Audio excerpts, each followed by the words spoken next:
O peso das fotografias. A apresentação. Daniela tinha 32 anos e uma mania que a definia: colecionar cheiros. Não perfumes, não velas aromáticas, cheiros reais. O cheiro de chuva na terra do sítio da família em Minas, o mofo dos livros antigos da estante do pai, o aroma adocicado do café que sua mãe fazia nas manhãs de domingo, tão forte que parecia grudar nas paredes.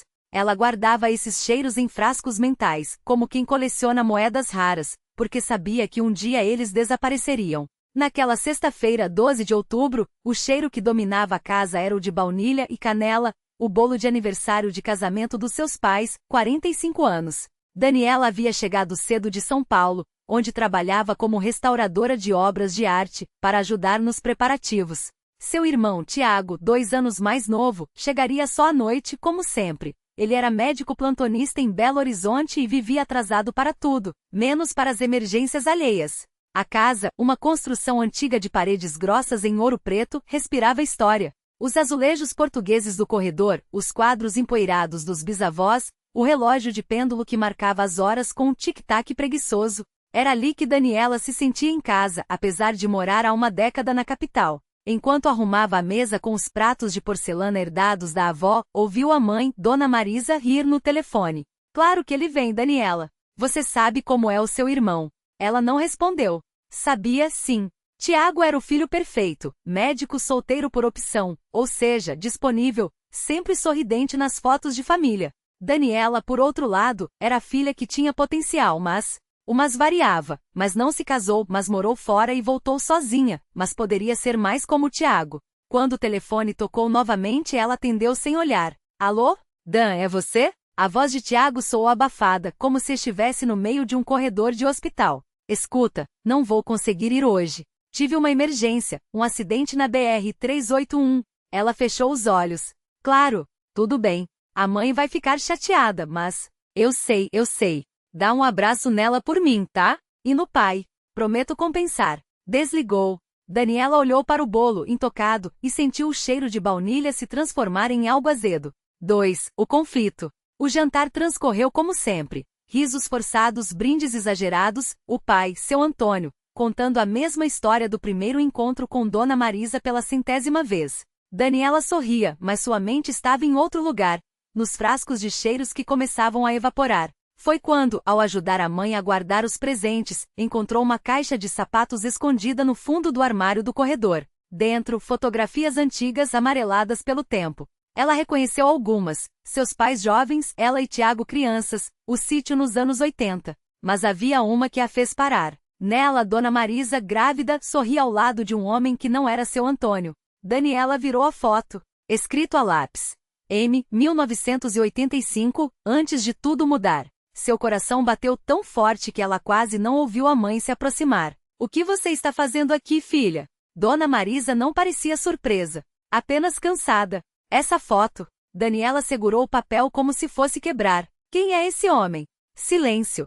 Então, a mãe suspirou, sentou-se na beira da cama e começou a falar. 3. A jornada. O homem da foto era Luiz, o engenheiro que Dona Marisa conheceu em Belo Horizonte antes de se mudar para Ouro Preto. Eles tiveram um caso breve, intenso e ela engravidou. Mas Luiz morreu em um acidente de carro 3 meses depois, antes mesmo de saber da gravidez. Assustada, sozinha, Dona Marisa se mudou para a cidade histórica onde sua tia morava. Lá conheceu seu Antônio, um viúvo tranquilo que não fazia perguntas.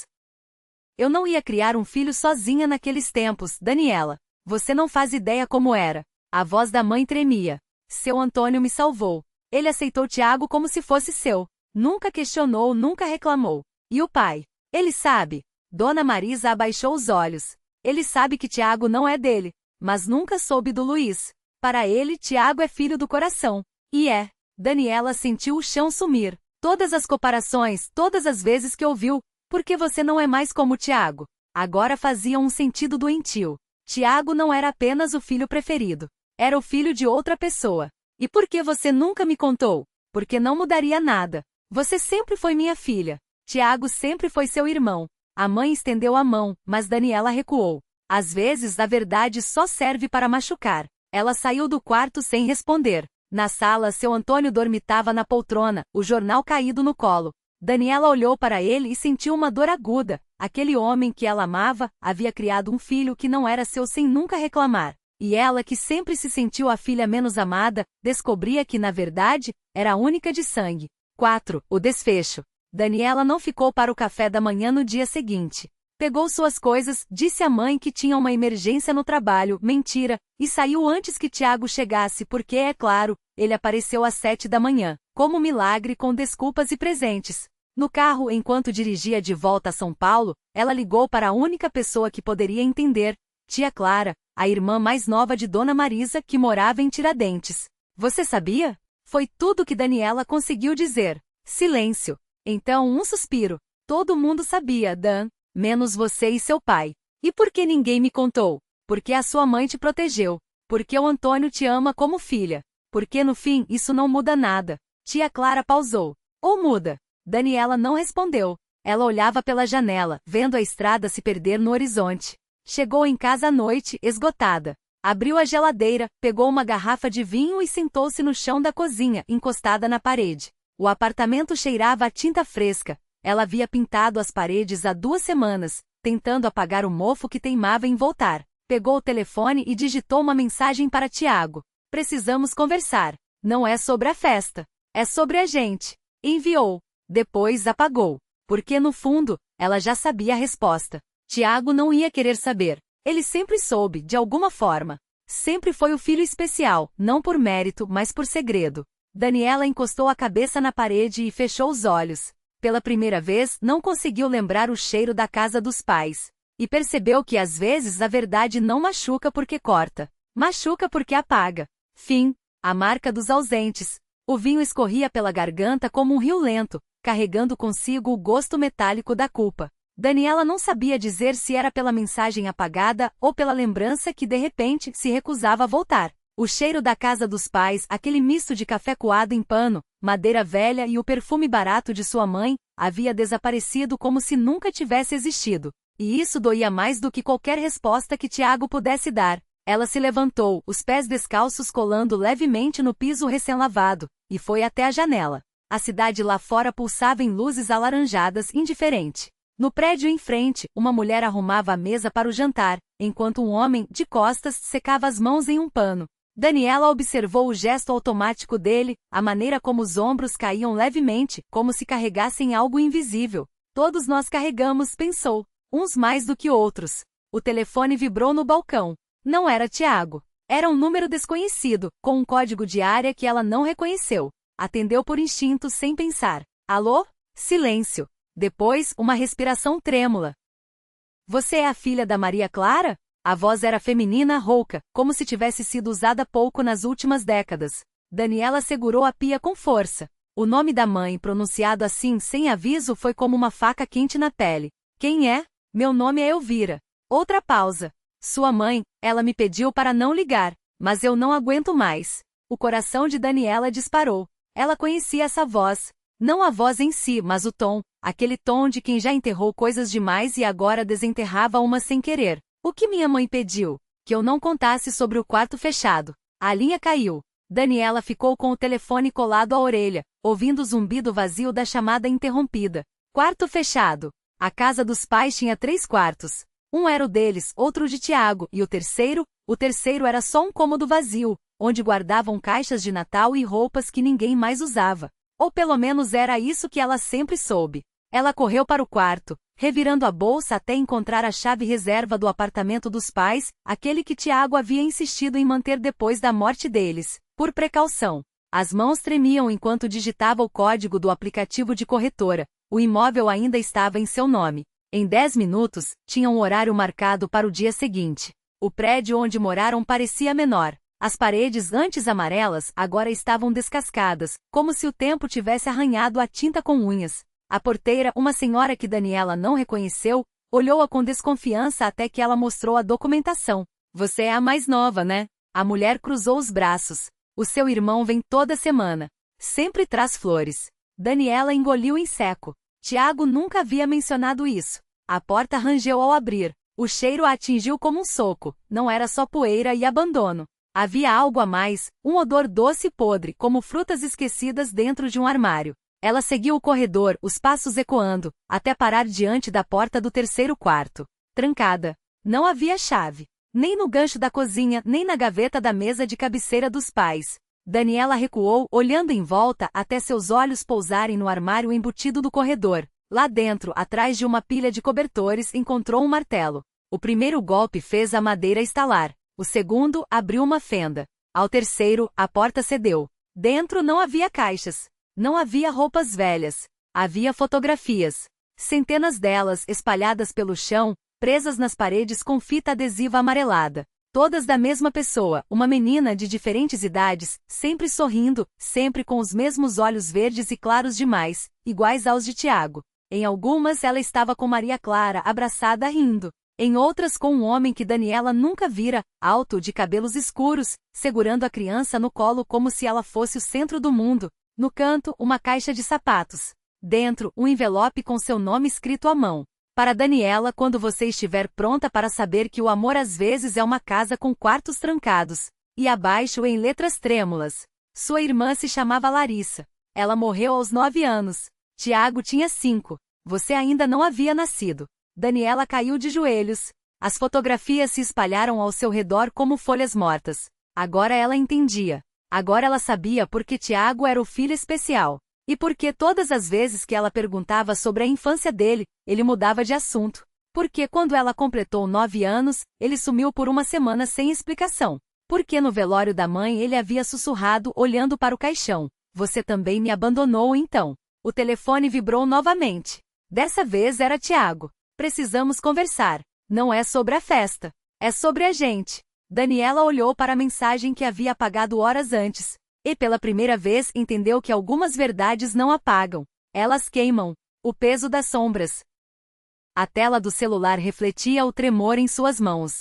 Daniela apertou os olhos, como se isso pudesse apagar as imagens que agora ardiam em sua memória. O jeito como Tiago se encolhia quando ela, aos 9 anos, soprava as velhinhas do bolo, a maneira como ele evitava qualquer menção à palavra aniversário nos meses que se seguiram. Ela sempre achou que fosse ciúme, ou talvez apenas o luto silencioso pela mãe. Mas não. Era algo muito pior. Era culpa. E agora essa culpa tinha um nome: Larissa. Uma criança que morreu antes mesmo de Daniela existir. Uma irmã que Tiago jamais mencionara, como se o simples ato de pronunciar seu nome pudesse conjurar o fantasma de volta. Mas fantasmas não precisam de convites. Eles já estão lá, espreitando nos cantos, sussurrando entre as paredes. O telefone vibrou novamente. Dessa vez era uma chamada. Daniela atendeu, a voz quebrada antes mesmo de falar. Você sabia que eu ia encontrar isso? Acusou, sem preâmbulos. Do outro lado, um suspiro longo, como se Tiago estivesse segurando o ar há anos. Eu esperava que não. Esperava? Ela riu, um som seco, sem alegria. Você escondia as fotos, Tiago. Como se apagar a prova apagasse o que aconteceu. Silêncio. Então baixo, quase inaudível. Não foi assim. Então me explica. Sua voz falhou. Me explica por que você me olhava como se eu fosse uma traidora todos os anos, no meu aniversário. Por que você desaparecia? Por que você? Porque você sobreviveu, ele cortou, e a palavra ecoou como um tapa. Porque todo ano, quando você soprava as velas, eu via o rosto dela no lugar do seu. E não aguentava. Daniela sentiu o chão se abrir. Não era ciúme. Não era luto. Era inveja. Uma inveja tão profunda, tão enraizada que ele nunca havia conseguido arrancá-la. Larissa morrera. Daniela viverá. E para Tiago isso era uma injustiça tão cruel que ele preferira carregá-la sozinho a compartilhar com a irmã que, sem saber, havia tomado o lugar da outra. Você me odiava. Ela sussurrou. Não. Sua voz quebrou. Eu me odiava. Porque uma parte de mim, uma parte suja de mim, desejava que tivesse sido você. O ar parou. Daniela olhou para as fotos espalhadas. Larissa, sorrindo, de tranças desfeitas. Larissa, com um vestido azul que Daniela já havia usado sem saber. Larissa com os mesmos olhos de Tiago, os mesmos olhos que anos depois, a observavam com uma dor que ela nunca compreenderá. Até agora. Você precisa vir para casa e Tiago disse, a voz rouca. Tem mais coisa que você não sabe. O quê? Ela sentiu o coração bater nos dentes. O que pode ser pior do que isso? Uma pausa. Larissa não, ela não morreu do jeito que todo mundo acha. O peso da verdade. A sala pareceu encolher. Daniela sentiu as paredes se fechando como um punho em volta da garganta. As fotos antes apenas lembranças empoeiradas, agora gritavam segredos que ela não queria ouvir. O que você está dizendo? Sua voz saiu em um fio, quase engolida pelo som do próprio sangue pulsando nos ouvidos. Tiago passou a mão pelo rosto, como se pudesse apagar as palavras antes de dizê-las. Os dedos tremiam. Ela não se afogou no rio. Ele olhou para a janela, onde a chuva começava a bater contra o vidro fina e insistente. A gente achou que sim. Todo mundo achou. Até a polícia. Mas, fez uma pausa, engolindo algo amargo. 3 dias depois, uma mulher ligou para casa. Anônima. Disse que tinha visto Larissa na rodoviária com um homem mais velho. Que ela estava viva. Daniela sentiu o chão sumir. Viva! E vocês não me contaram? A gente procurou. Tiago explodiu batendo a mão na mesa. As fotos saltaram, algumas escorregando para o chão. Por semanas, meses, papai gastou tudo que tinha com detetives com passagens com. Sua voz falhou. Até que um dia, a gente recebeu uma carta. Sem remetente. Só uma frase: se vocês amam ela, parem de procurar. Silêncio. Daniela pegou uma das fotos caídas, Larissa aos 12 anos, segurando um peixe que havia pescado no mesmo rio onde supostamente morrera. Os olhos brilhantes, o sorriso torto. Mentira. Tudo mentira. E vocês obedeceram, ela concluiu, a voz gelada. Não foi assim. Tiago se levantou, a cadeira rangendo. A gente não tinha escolha. A carta veio com uma prova. Uma foto. De Larissa amarrada a uma cadeira. Com o jornal do dia. E um bilhete: próxima vez não vai ser só uma ameaça. Daniela sentiu o estômago revirar. Isso não era uma morte. Era um sequestro. E eles a abandonaram. Vocês sacrificaram ela. Sussurrou. A gente sacrificou nós mesmos. Tiago gritou, os olhos úmidos. Todo dia desde então a gente vive com isso. Papai se afogou no álcool, mamãe toma remédio para dormir, ele respirou fundo, como se estivesse se afogando. Eu me alistei para fugir dessa merda. Para não ter que olhar nos olhos de ninguém e saber que a gente falhou. Daniela olhou para as próprias mãos. Elas tremiam. Larissa estava viva. Algum lugar. Talvez ainda estivesse. Por que você me contou isso agora? Tiago se sentou devagar, como se suas pernas não o sustentassem mais. Porque ontem, ele tirou o celular do bolso, os dedos hesitando sobre a tela. Chegou outra carta. Para você. Daniela não queria pegar. Não queria saber. Mas quando viu o envelope sobre a mesa amassado com seu nome escrito à mão em letras trêmulas, soube que não havia volta. Dentro, um único papel com recortes de jornal colados em forma de mensagem. Você sempre soube que não era a favorita. Agora prove que merece ser a que ficou. E abaixo, um endereço. Uma cidade a 6 horas dali. Ela está me chamando, Daniela disse a voz estranha, como se pertencesse a outra pessoa. Tiago não respondeu. Não precisava. Porque ambos sabiam, não era um convite. Era um desafio. E Larissa, onde quer que estivesse, não estava sozinha. Capítulo 2. A estrada que não leva a lugar nenhum. O carro rangia a cada buraco da estrada vicinal, como se protestasse contra a decisão deles. Daniela apertava o volante com tanta força que as juntas dos dedos ficavam brancas, enquanto o GPS insistia em recalcular a rota a cada curva que ignoravam. O endereço da carta não existia nos mapas digitais, apenas em uma mancha desbotada de um atlas velho, encontrado no fundo da gaveta de Tiago, entre recibos de supermercado e uma foto rasgada de uma mulher que nenhum dos dois reconheceu. Por que você guardou isso? Ela perguntou, jogando o mapa no colo dele. Tiago passou os dedos sobre a página amarelada, parando onde uma caneta havia riscado o nome de uma cidade fantasma, Vila das Almas. Não era o tipo de lugar que aparecia em guias turísticos. Era o tipo de lugar que as pessoas esqueciam de mencionar, porque meu avô falava dela. Dizia que era onde as coisas que não tinham explicação iam parar. Ele hesitou, e que ninguém deveria ir atrás delas. Daniela riu, um som seco, sem humor. Tarde demais. O sol já caía quando avistaram o letreiro de madeira podre, quase engolido pela vegetação. Bem-vindos a lugar nenhum. Não havia casas, apenas uma fileira de postes tortos, alguns ainda com lâmpadas quebradas penduradas como olhos cegos. No centro, uma construção de 2 andares, pintada de um azul desbotado que já fora vibrante. As janelas estavam cobertas por cortinas pesadas, mas uma luz amarela vazava pelas frestas, pulsando como respiração. Aqui não tem ninguém, Tiago murmurou, mais para si mesmo do que para ela. Mas Daniela já havia visto o carro estacionado atrás da casa. Um sedã preto, com a placa coberta por lama seca. E no para-brisa, algo que a fez prender a respiração. um adesivo de um cisne branco, igual ao que Larissa colava em todos os seus cadernos na escola. Ela está aqui, Daniela sussurrou. E não está sozinha. Dentro da casa, algo se moveu. Uma sombra passou rápido demais atrás de uma cortina, seguida pelo som abafado de risadas. Não eram risadas de alegria. Eram risadas de quem já ganhou o jogo antes mesmo de você saber as regras. Tiago segurou o braço dela quando Daniela deu o primeiro passo em direção à porta. E se não for ela? E se for pior? Daniela olhou para ele, e pela primeira vez em anos, Tiago viu algo em seus olhos que não era medo. Era uma fome antiga, uma sede por respostas que queimava mais do que o medo de descobri-las. Então a gente descobre o que é pior.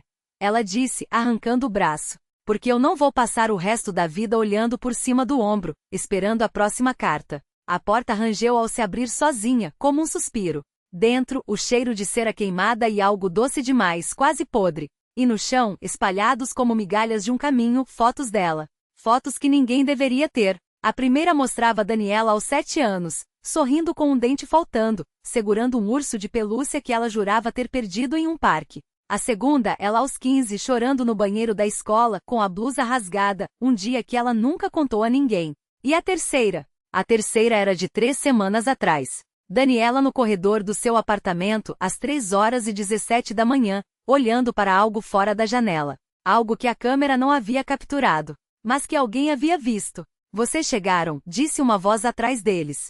Não era Larissa. Era uma menina, talvez 12 anos, de vestido branco sujo e olhos tão escuros que pareciam absorver a luz. Segurava um ursinho de pelúcia idêntico ao da primeira foto. Ela está esperando vocês no porão. A menina sorriu, mostrando dentes afiados demais para uma criança. Mas primeiro, vocês têm que escolher, a verdade ou a porta da frente. O silêncio que fala. A menina estendeu o urso para Larissa, que o segurou com mãos trêmulas. O pelúcia cheirava a terra úmida e algo mais antigo, como poeira de sonhos esquecidos. Daniel, ao seu lado, notou que as unhas da criança eram negras, como se tivessem cavado mais do que terra. A verdade, sussurrou Larissa, sem saber por quê. A menina riu, um som que ecoou como vidro quebrando. Então, as paredes do corredor começaram a respirar, inchando e murchando como pulmões. A porta do porão se abriu sozinha, revelando escadas que desciam não para baixo, mas para dentro, como se o chão fosse um estômago pronto para digeri-los.